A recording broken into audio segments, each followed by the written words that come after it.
There's a moment in my memoir where I describe riding my longboard for the first time around my college campus, and something tight in my abdomen and throat that I've been carrying my whole life completely releases. I describe this sensation so beautifully in my purest, most authentic voice, but then I wrote a whole extra sentence after that explaining what it meant. Claude told me to cut it because the sensations that I described already said everything. At first, I kind of questioned it, but I realized it was right.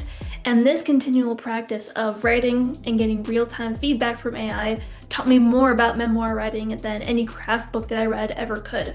However, to use AI effectively for memoir writing, there are some essential best practices to keep in mind to not only protect your story legally, but to also set up the AI the right way so that it understands your voice, to effectively get your story out of your head and onto the page, and to ensure that the story falls into the hands of excited readers, not deaf ears, by the time you're done. That's exactly what I'm going to guide you through step by step in this video, and before we get into it, I must emphasize that this isn't about having AI write your story or your truth for you, because how could it? AI doesn't know what you went through, only you do. What it can do is help with structure, speed, organization, writer's block, and assistance with the craft. The moment it starts writing the emotional truth or the actual sentences that need to come from you, that's when it hollows out the work.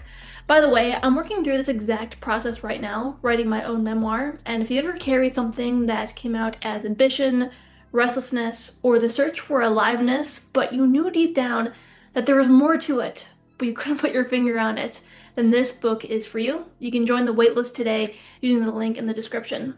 First and foremost, how do we protect what's ours? The US Copyright Office's current guidance states that copyright can protect only material that is the product of human creativity, and the test is whether the work is basically one of human authorship, with the computer merely being an assistance for writing.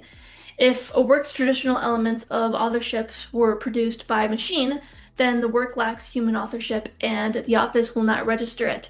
For example, when an AI technology receives solely a prompt from a human and produces complex written, visual, or musical works in response, then the traditional elements of authorship are determined and executed by the technology, not the human user. So essentially, you hold the copyright as long as you are the one making the creative decisions and directing the narrative, evaluating suggestions, choosing what stays and what goes. AI can help with word choices, sentence arrangements, pacing, and craft feedback, but that counts as AI assisted. What crosses the line into AI generated territory is when the ideas, the voice, and the content comes from the AI and you're just simply accepting the output. So as long as you're in the driver's seat making the expressive decisions, then the copyright is yours. And this is good news because we're writing memoir, not fiction. Another common concern is that what if the AI company steals your work? There's been some viral posts claiming that these AI companies take royalties or shares from your book sales, but the official legal documents as of filming this guarantee that you retain ownership. Claude is clear on this, with its consumer terms essentially saying that whatever you put into it is yours, and Anthropic assigns all the rights to you. ChatGPT says the same thing too. What you put in is yours, what comes out is also yours. I'll put the link in the description to their full terms of service so that you can keep up with any new updates. But there is one more thing worth knowing before you paste a single more word of your manuscript into the platform. And that is how your data is being used to train their AI models.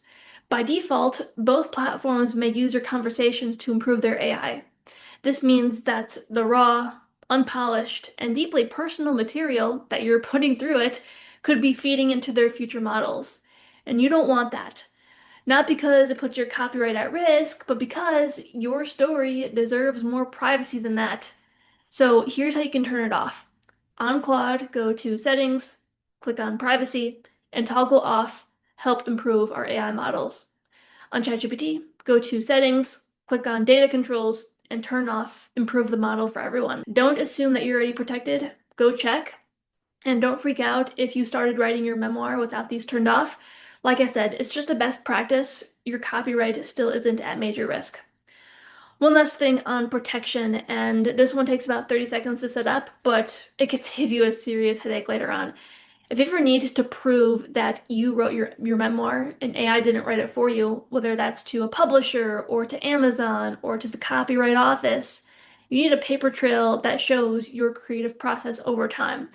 The easiest way to do this is to write in Google Docs with version history enabled. Every single edit that you make is then automatically saved and time-stamped. So there's a clear record of your manuscript evolving in your hands over months or years. That's your proof of human authorship without managing any separate files or remembering to save old drafts. And to enable this, it's actually on by default in Google Docs. So as long as you're writing, then you're already covered, but you can access your full-time version history anytime under File, Version History, and then See Version History. Point number two of writing a memoir using AI is setting up your tool so that it actually understands your voice, because out of the box, it doesn't. I actually started writing my memoir using ChatGPT, and it was okay, but something always felt off with the outputs because usually the feedback was generic and it kept losing the thread of what I was building, and it just wasn't capturing my voice the way I needed to, even after I kept explaining myself. So I switched over to Claude, and the difference was immediate because Claude is built differently. Its models are specifically better suited for long form writing, which means that it holds more of your manuscript in its memory during a single session, and it gives feedback that's actually consistent with everything that you've already written. So it's not just based on the last thing that you pasted in. If you're already on ChatGPT or Gemini and you don't want to switch, that's completely fine, but just know that typically Claude handles memoir writing at a completely different level, so that's why I use it. And whichever platform you use, regardless, I do recommend building what's known as a custom GPT on ChatGPT, a project on Claude, or a gem on Gemini. They're all basically the same thing on different platforms, but it's essentially where you build it once, load in your instructions and files, and every time you open it, your AI already knows what you're working on, what your voice sounds like, and what your memoir is about. So you never have to re-explain yourself. Inside that setup, I recommend telling it your memoir's themes, tell it your voice, upload some writing samples, so that's something to look at every time you pull it up. And then do this. I recommend giving it a transcript of the book The Art of Memoir by Mary Karr. Mary Karr is one of the most celebrated memoirists alive, and she wrote an entire book on the craft of writing memoir. By loading that transcript in, you're not just giving AI instructions, you're letting it tap into the wisdom of someone who spent decades studying what makes memoir work. I also genuinely recommend reading that book for yourself because it will make you a better memoir writer. And again, AI can assist you with the craft, but the more you understand the craft for yourself, the better you can direct it and just write first drafts better. So there is a free audiobook on YouTube. You can check that out. And I also linked a free PDF with the exact setup that I use. So the system prompt and any instructions for building your project, custom GPT or gem, along with the privacy toggle steps for both the platforms. So the link is below and there's some more really helpful details in there too. Point number three for using AI to assist you with writing your memoir is the actual process itself. The first step I recommend is to do a brain dump of your memories into Google Docs. So do this messy, out of order, try looking at old photographs, scroll back through your social media posts, read old text messages. You could look at journal entries or call someone who's there and just write everything that you remember. You're not writing the memoir yet, you're just excavating. And if you sit down to do this and you feel stuck, try using the AI to interview you. So tell it about the time period that you're writing about and ask it to generate deep reflective questions about that chapter of your life. So what were you afraid of? What do you remember about the specific details? How did it feel in your body? Just having this conversation with AI can help to surface memories that you didn't realize are still there. And as you're doing this, what's even more powerful is if you use the voice feature. So on Claude, ChatGPT, and Gemini, you can actually vocally speak your memories out loud instead of typing them. And when you speak naturally, not only do you get out more faster, but you don't have that barrier of trying to keep up with typing. And when you talk conversationally, you can actually capture more of your voice. So again, the point is just to get all your memories in one place, and then that way we can move on to step two, which is organizing that same document chronologically. This is really easy to do in Google Tabs, and for my memoir, which covers my college years, I organized each tab by semester, and that gave me a clear container for every memory. So, whatever the arc is of your memoir, try to find that natural unit of time that makes sense for you in your story and let that be your tab structure. And if any new memories surface later, then you always know which slot to add them in. Step number three is to now run through all your memories and go through this four color highlight system. So, highlight it green for scenes that must stay, yellow is any connective tissue. Red is for cut, this doesn't need to be included. And blue is to maybe include if there's room. This is a really powerful practice before you fully write out chapters. And even Mary Karr talks about this in The Art of Memoir. She says how memoir isn't a recount of everything that happened. It's only the memories that contribute to the arc and the theme. So this step is how you figure out which ones those are, and it'll make step number four much easier, which is writing out the full chapters.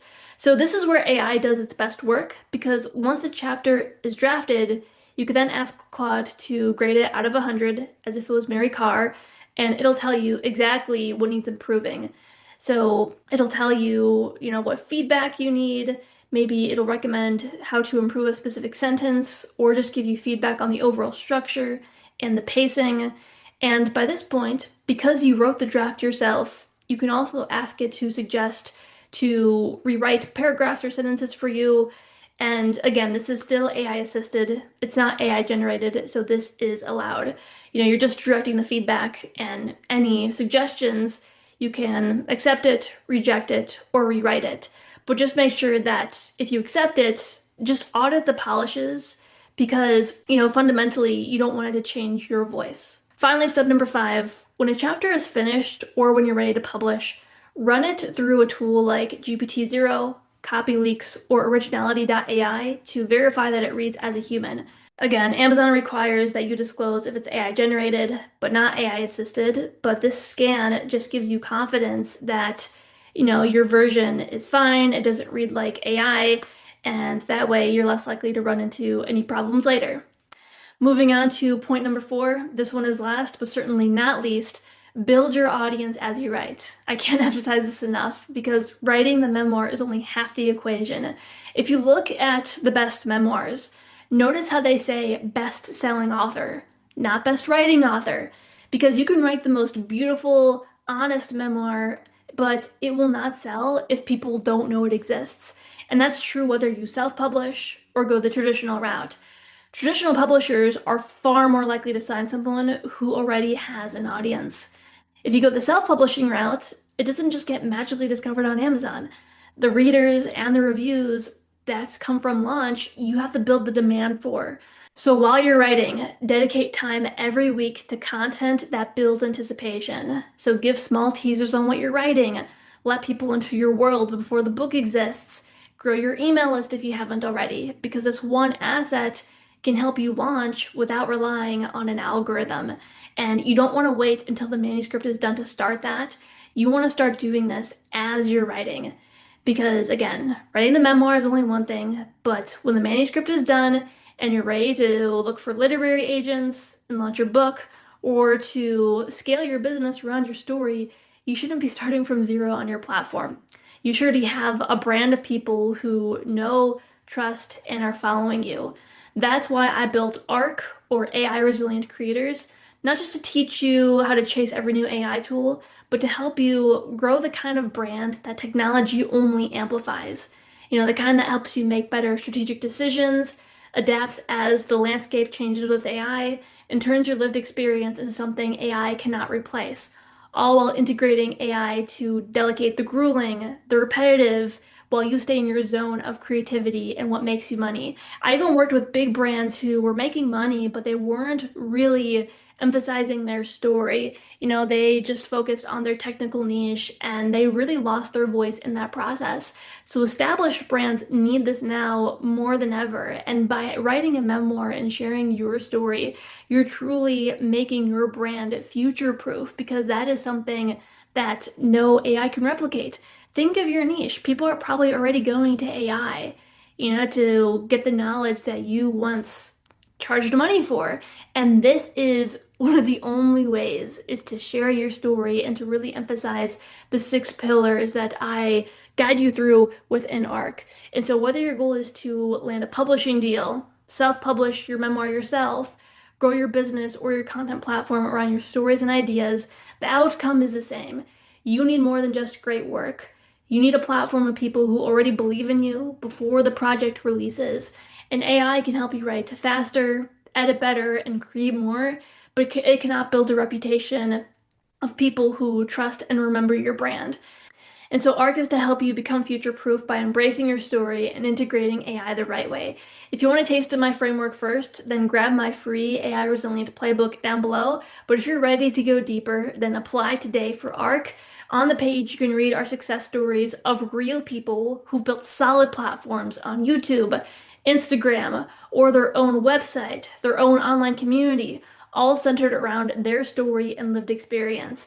And I'm telling you, if you don't just want a memoir, but you want to have a working business that helps you not just create the life you want, but the change you wish to see in the world, this community is for you. Just remember moving forward that your story deserves to be told well and to actually reach the right people. This process makes both those things possible. So yeah, keep writing your memoir, keep making content, building the business, and if you use any of this, then I would love to learn later how it goes, and I'm excited to see many of you inside the community where I help you get there even faster. All right, everyone, thanks for watching, and I'll see you for the next video.